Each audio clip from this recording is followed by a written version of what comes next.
So internet sleuths, captivated by Gabby's story, said from the very beginning it was more than just a missing persons case, and they were right. Law enforcement's been flooded with tips from social media users and so-called digital detectives, and some of those tips have helped. Of course, the most helpful information would likely come from the Laundrie family, but they still aren't talking. Fox 13's Dan Maddox is live outside their Northport home, and I'm sure there is a lot of frustration now between these families because of what they may potentially know.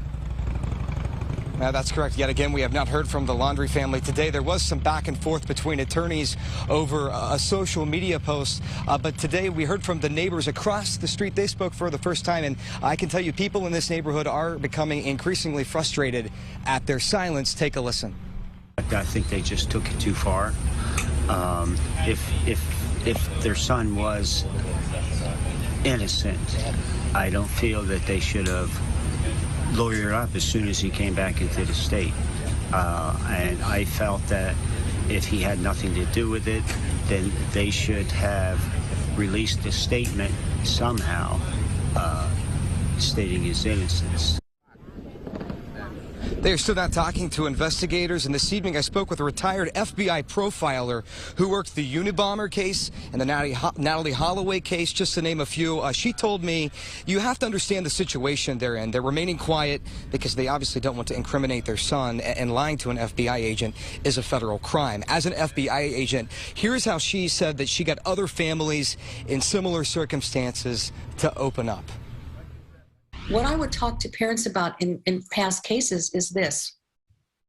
You cannot undo what happened here. What can you do right now so this doesn't continue to go on and on and on? Because the one thing that they want to prevent is for there to be some kind of a confrontation between their son and law enforcement before we're ever able to determine guilt or innocence. Last night, the Sarasota County Sheriff's Office had to publicly address rumors that Brian had been located. That is obviously not the case. There was also that deer camera picture from North Florida. That has also been debunked. At 6 o'clock, we're going to try to look through all the different tips that law enforcement are having to sort through and how they're doing that. Back to you. Yeah, they actually found that guy that was seen on that camera, that wildlife camera up in the Panhandle, and obviously was not Brian Laundrie. So you'll stay on it, Dan, as we know you will, and we'll be checking back in throughout the evening. And then later this hour, we'll be checking back in with Kimberly Quizon for an update on the search, and also take a closer look at the new steps that investigators are taking. And you can always find updates online at fox13news.com.